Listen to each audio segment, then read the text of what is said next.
All right, so here goes. If you all have the homework in front of you, it's in Moodle.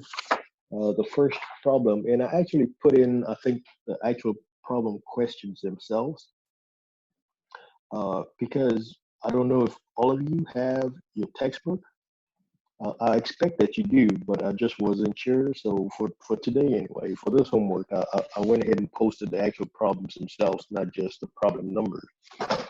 So even if you don't have your textbook, you should be able to see the problem and be able to follow through. Uh, so I'm gonna probably go ahead and try to draw the problem as well. So as we go, we can see what we're asking. But this is the first. Let's see. I think 565 was the first one. So the first one I want to do though is 591. So we're gonna do problem 5.91.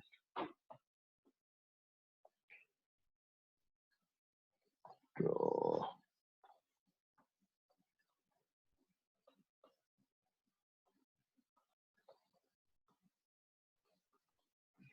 And so this is a problem on designing, I'm gonna just say DSG, design of prismatic beams,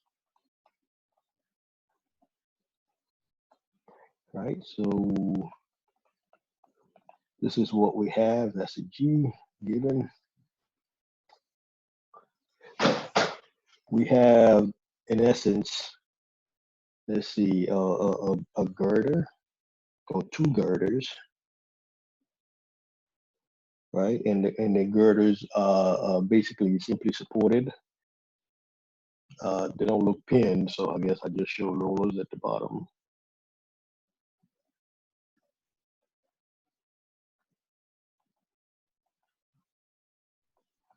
And then we have, let's see, and we have three beams sitting on those girders. So we have three beams sitting here, there, and there. All right, so, oh, how do I get rid of that? There we go. Thank you. It says each of the three roll beams is to be able to carry a 64 kilo uniformly distributed over the beam. So each of these, right, has 64 kip uniformly distributed.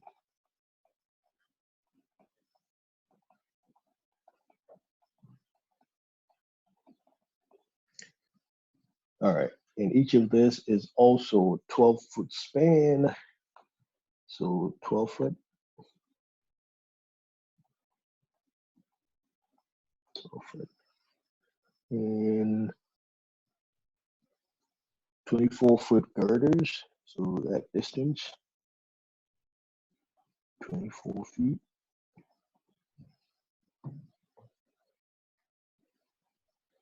The allowable stress, we know, is 24 KSI, so sigma allowable.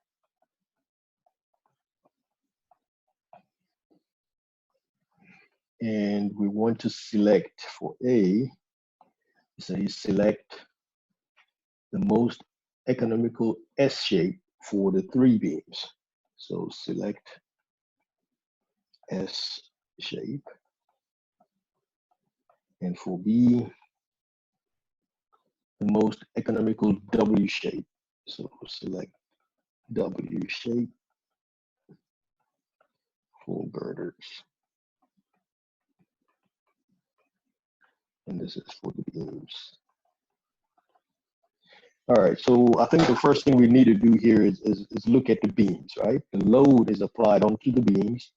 So let's see if we can actually go ahead and try to design the beams, and then based on the load that the beams is putting on the girders, we can design the two girders, right? So the first thing I'm noticing though is the question says those beams have, each of them have 64 kips, and that 64 kip is uniformly distributed.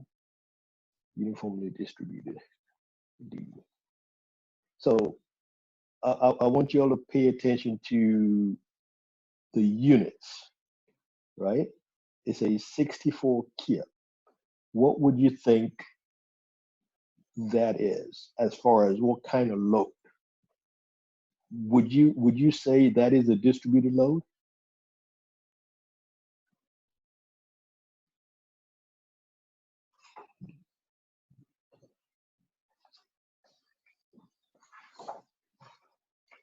Y'all can still hear me, right? Yeah. Yes, we can hear you. So on the top beam, it would be, right? But then on the lower beam, it'd be 2 point loads. Is it a distributed load? Well, so if you think of what a distributed load is, generally when you're given a distributed load, it's going to be per unit length of the beam, right? It's usually 64 kips per meter, right? So it's not given as a distributed load, but it says it is a distributed load. So I think that's confusing, but that's the way the problem is written. So what we need to do is basically, if you're given 64 kips, that sounds to me like a concentrated load, but it's saying 64 kips is distributed over the length of the beam, right? So what we got to do is, if I have my beam and I have distributed load along that beam,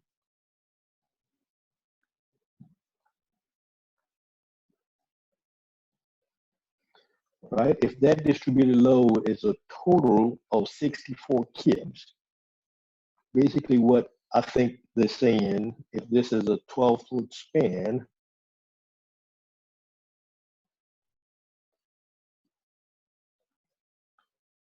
it's going to be 64 kips per foot, right? Divided by 12 feet, FT. And so you should end up with 5.33 kips per foot. Now, that is in the form of a distributed load. So therefore, this distributed load we can now say is 5.33 kips per foot.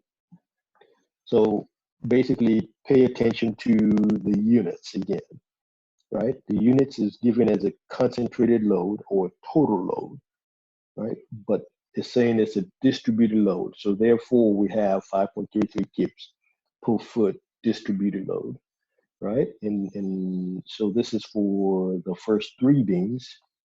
So maybe I can say beams 1, 2, 3. Right. So now that we know this, and if we're trying to design a beam again, and we know sigma is equal to, well, let me ask the question. For bending, what is sigma equals to?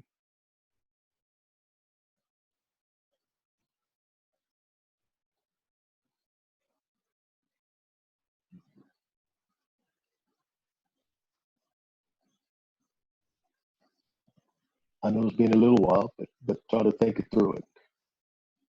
Again, when we're doing bending of a beam causes moment, right?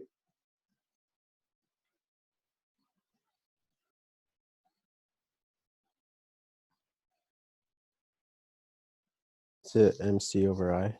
Exactly, right? So for bending, the stress is equal to MC over I. So if we want to think stress, now my pen is not writing.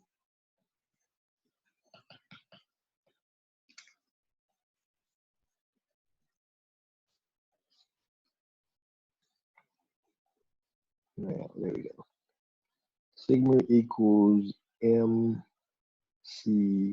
over I, or again, we can write that as M over S. for section modulus.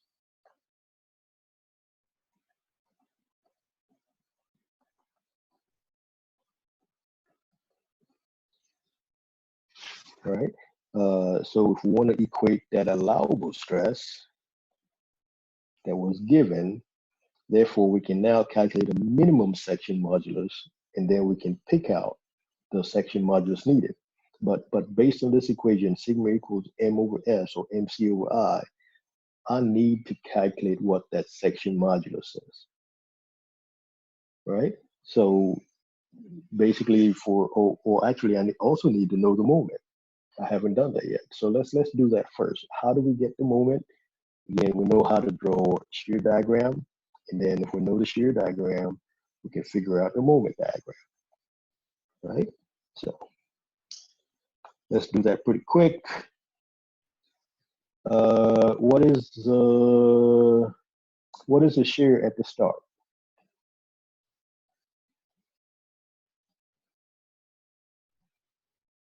Right, we have a 5.33 kips per foot, which we know it's 64 kips total. So if we have these beams right here, right, what are the reaction? At 32. It'd be 32, right? So I can show that here as 32 kips, right? Because we have 64 total, 5.33 times 12, and it's symmetrical. So therefore, each of those would be 32. And again, you can do this by just summing moments at one point as well, right? So if we know it's 32, our shear diagram is going to jump 32 at the start, right? And just looking at this, we have a distributed load, so we're going to have a linear change going down, right? And so therefore, we know it's probably going to cross, since it's symmetrical, it's going to cross zero. It's going to cross the zero shear force right at the center, and then it's going to jump up 32, so it's going to be another 32. So we should have a straight linear line somewhere here, and then it jumps back up 32. Right, so that's negative 32, that is 32, that's a shear force V, and V is in kips. All right, let's see, we know from here to there is 6 feet.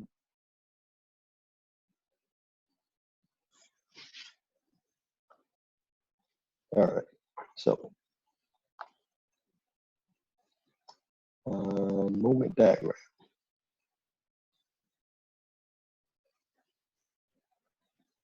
So how can I calculate my moment at that center, right? Because again, it crosses shear at 0, and therefore the moment is supposed to be maximum at 0. Positive area, so I should have my moment going up,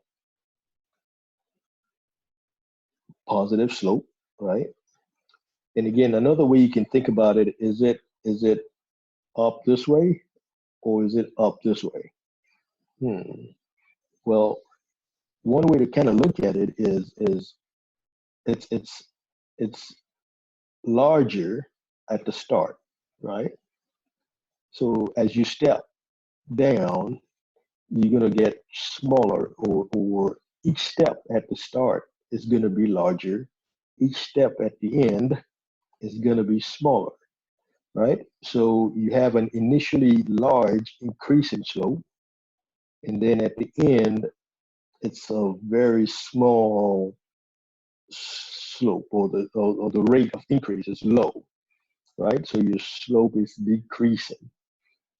So that's one way to kind of look at it. But again, the area underneath that curve, underneath this side of the curve, or this side of the shear diagram, is going to be the maximum there, right? And on this side, again, on the negative side, negative slope, we're going to have that happening. right? So now all we got to do is try to calculate what the area under the curve is to get that maximum, right? And so this is moment, and that's kip foot or foot kip. Let's see. So maximum moment, M max, is just the area under the curve. So 1/2 the base, 6 feet, times the height, 32 kips. And that should be 96, I believe. Yeah, 396 foot kip.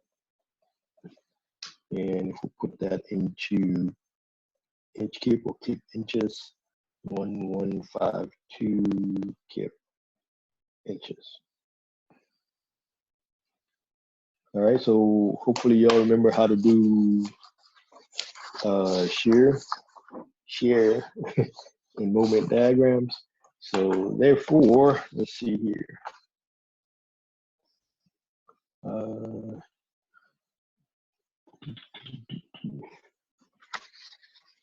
So I can now look at my equation, sigma equals m over s.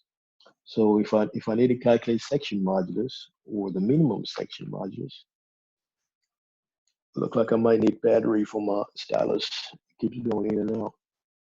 S minimum is equal to, so S would be equal to m over sigma, right?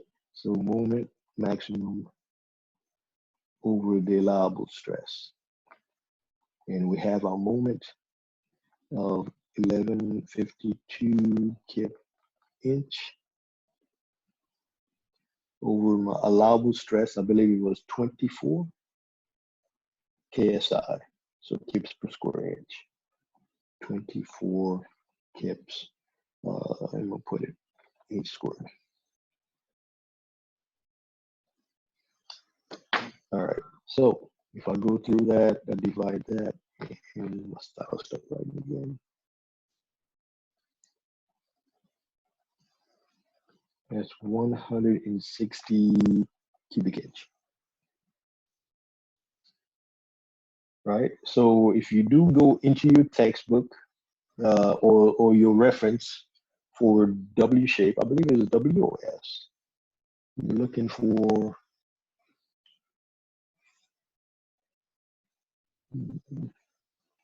we're looking for S shape, right? S shape for the beams.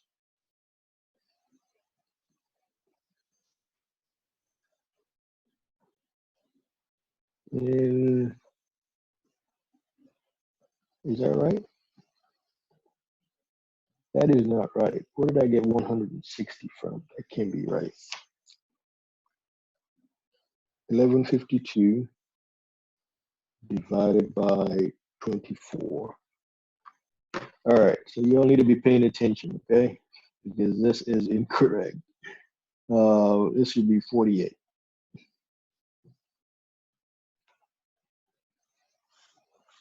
All right, so therefore you can go into your textbook and try to find all the S shapes,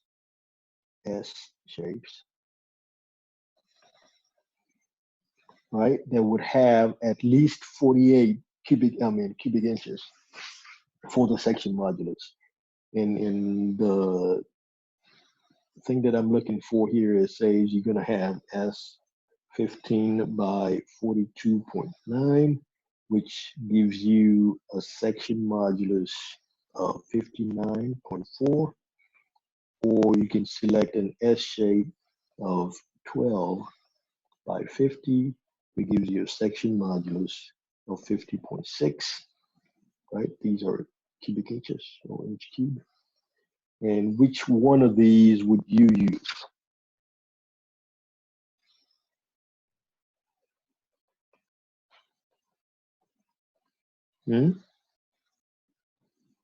Is it the 42.9 one because it weighs less? Because it weighs less, right? The second number there, that's the weight per unit length of beam. So therefore you would use S15 by 42.9. All right, that's A. And we're already 30 minutes in. So let's quickly do B, the economical W shape for the two girders. All right, so now we're trying to do the girders. So basically, if I draw the girder,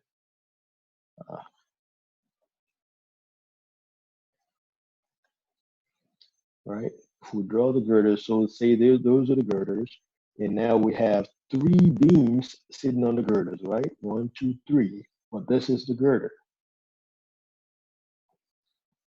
right? So we have these beams here, here, and here. So let me go back to the problem. I think we were given distances of where those beams are. So this first one is 4 feet from the end, and there's 8 feet here, 8 feet here, and 4 feet there, right? So 4, 8, 8, and 4. So if I'm gonna show the force, so sorry, I'm keep going back and forth. But again, if you see, we have a load on this beam, and it's exerting a load on the girder at the girder, right? On either side. But if I'm only looking at one girder for now, I would have an exerted load here, right? Here and here, where those distances would be 4 feet, 8 feet, 8 feet, and 4 feet. Right? Again, my girder is kind of simply supported on either end. So I'm going to have reaction forces there and there.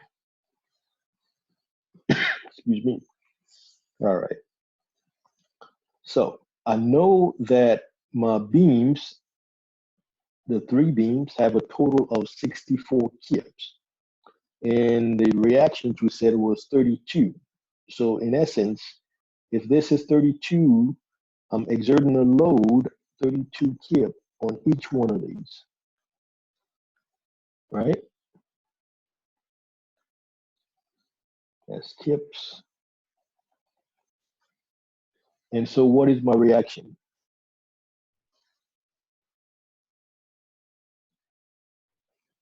48. Right, so if I sum these up and just divide it by 2 because of symmetry, this will be 48 and kips. Right, so therefore now I can draw my shear diagram. Right, so this is V kips. And I got to jump up 48 at the start. And I'm going to go 48 constant until I get to this 32. Then I'm going to jump down 32. So that should leave me 16, I believe. So there's a 16 there. So this is 48. And this here is 16. Right? So I'll be constant at 16 for 8 feet till I get to 8 foot. So therefore, I'm going to jump down 32 again. And if I already got 16, so therefore I'm down 16. So that's negative 16. And I'll be constant till I get to that 8 feet. And then I got to go up 48. No, I got to go down another 32. So, right, because of this slope. So down 32. So that should put me at negative 48. And then up 48. So that what's my shear diagram should look like. So therefore now I can draw my moment diagram. Let's see. So moment at the start is a simply supported beam is 0. Moment at the end is 0. All right. So what is my moment at this point?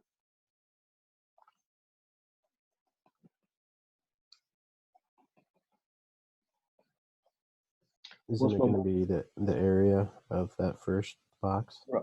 Exactly. So basically, I just need to look at my area here. this area, right? Area under your shear diagram. So it's 48 multiplied by 4. And 48 by 4, 48 by 2, and 2, so that should be maybe 192. Right? What is 16 by 8?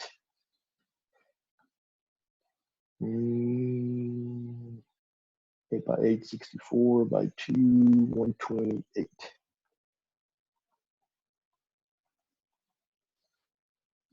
And of course, these would be the same but negative, right? But I'm only trying to find the maximum, really, in essence.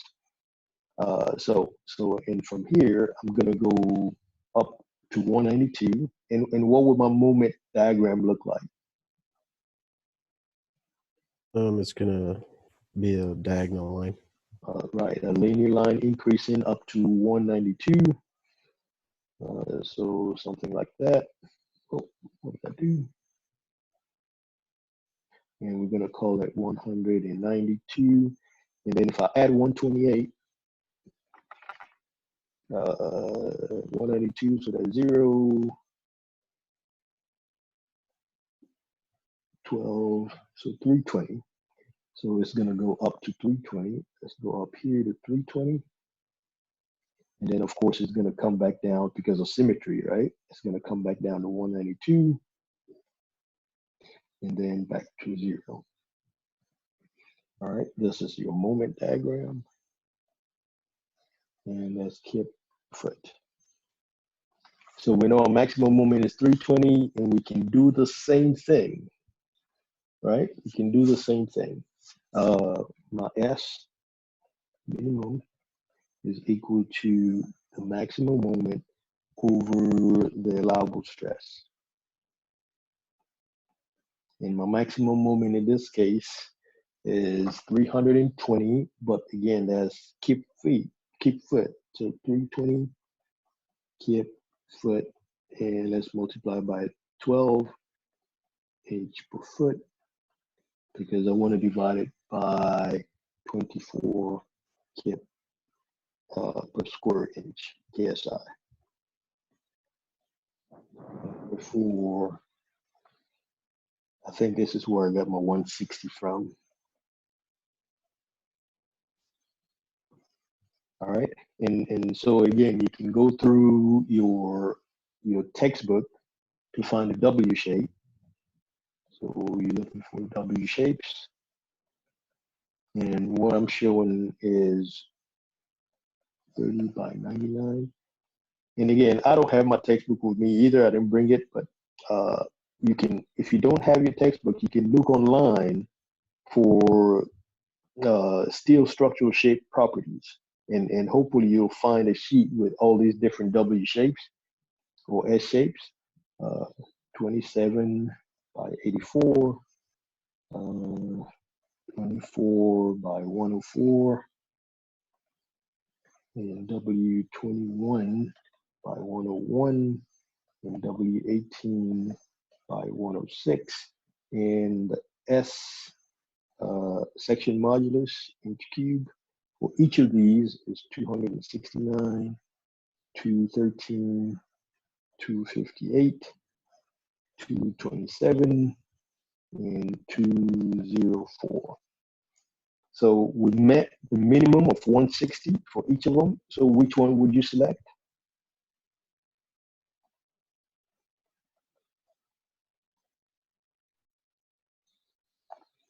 Would it be the second one down? The smallest one would be the second one down, yes. So that's W27 by 84. All right, so that's problem 5.91. The problem before that, 5.65, I think it's very similar. All right, so just kind of take a look at that. I think you should be able to do that now. So let me do another page here.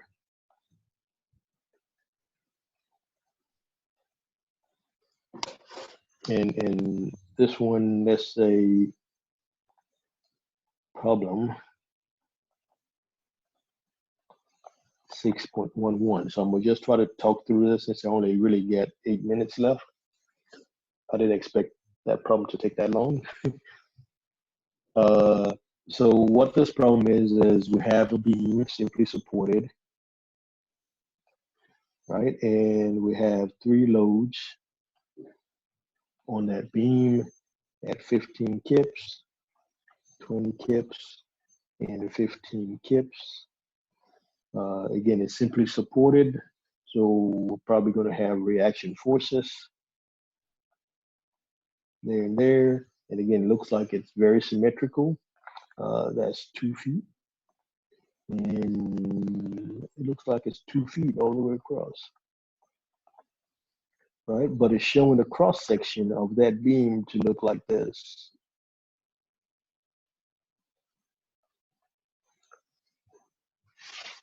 Where that top part is 10 inches. 10 inches. And 0.6 inches. So therefore 0.6 inches. And total of 10 inches in length, in height. And the thickness of the web is 0.375. And it wants us to find, well, it says at section NN, which is right before the first load. So right here, let's call it that NN. And it wants us to determine the largest shearing in this section, in that cross section, and B, the shearing stress at point A. So point A is here, and it's saying that distance is 1 inch. All right, so A, largest shearing stress. That's part of 6.10. 6.10. I'm looking. Oh, no, that was my mistake. I'm looking at the wrong one. Sorry. Sorry. All right. So let's see here quickly. So A was the largest shearing stress, right? So tau max. And B is the shearing stress at point A, right? So again, the first thing you want to do is get your reactions and draw your shear diagram. For me, if I have 20 and 30, that's 50. So therefore, these gotta be 25. Again, symmetry, right? So I can draw a shear diagram.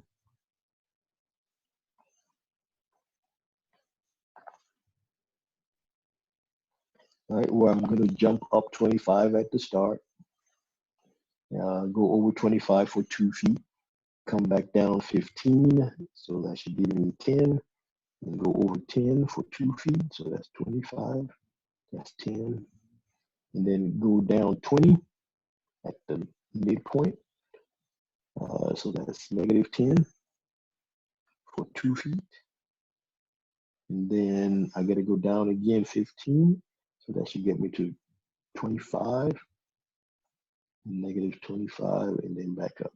So my shear diagram, and therefore at section NN, which would be here, right? So my V at NN is 25 kips, right? And that's what I need, right? Because again, tau equals VQ over IT, right? We're looking at longitudinal shear forces. So if tau equals VQ over IT, I needed my V, my shear force, at that section in question, right? So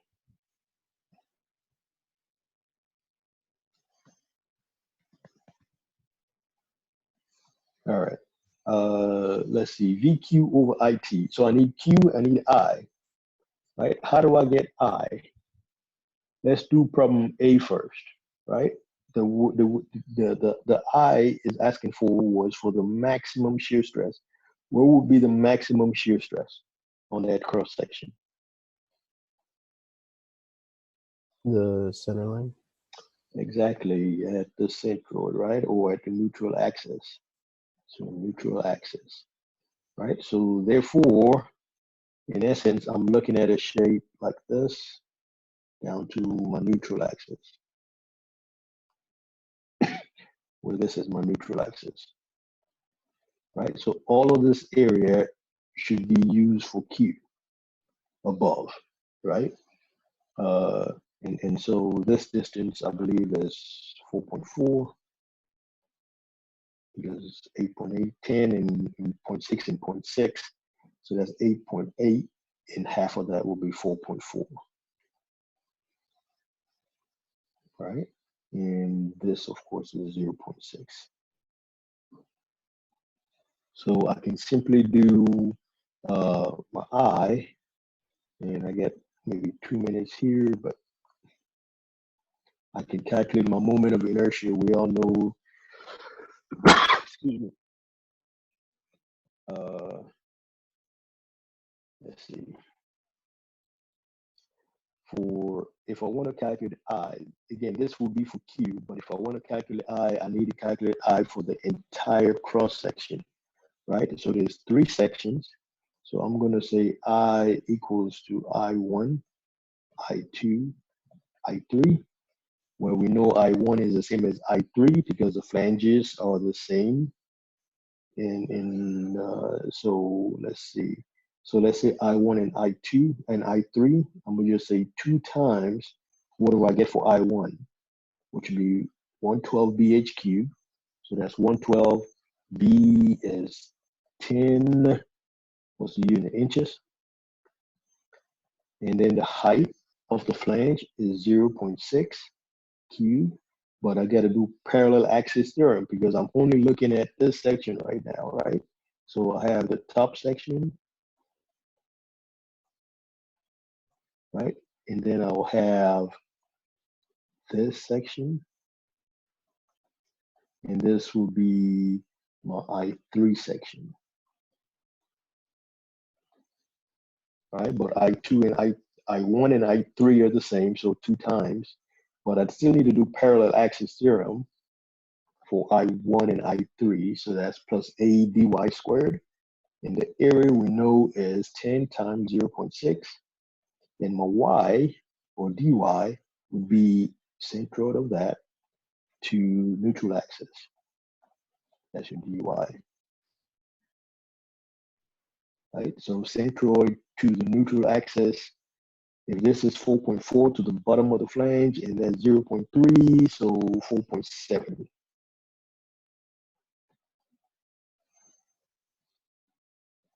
Squared plus 112 BH cubed for the web, 375, 8.8.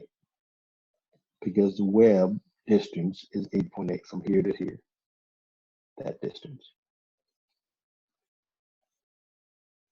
All right. So here's what I'm going to do. If you go through, and you don't have to do parallel axis theorem for this because the neutral axis runs right at the center of that section, right? So you can simply calculate your I to be 286.74 using this method. And again, for Q, you have 2 sections. So quickly, your Q, if you do Q1 and Q2, you should end up with, remember Q is A dy, you should end up with 31.83. And then you can calculate your shear max,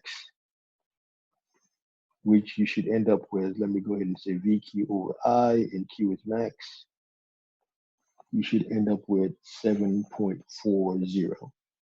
And I think y'all can do it again for the point A, and your section would look like this. So this is B.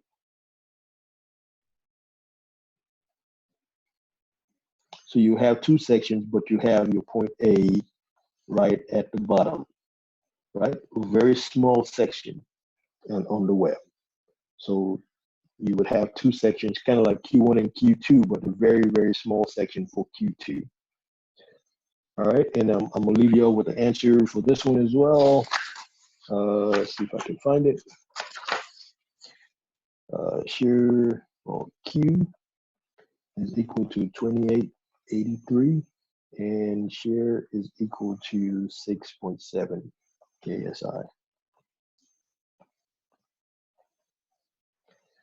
All right. Sorry, I was not able to go all the way through the problem, but I just kind of wanted to go through some of your homework to kind of help you through. And I think doing this kind of helps you through with the other homework problems as well. So if you all run into trouble doing the homework, shoot me an email and we can talk through it. Okay. All right. All right. Thank you guys. And I guess Thank you. I'll talk to you all again more about the exam on Wednesday. All right. All right, see you on Wednesday. All right.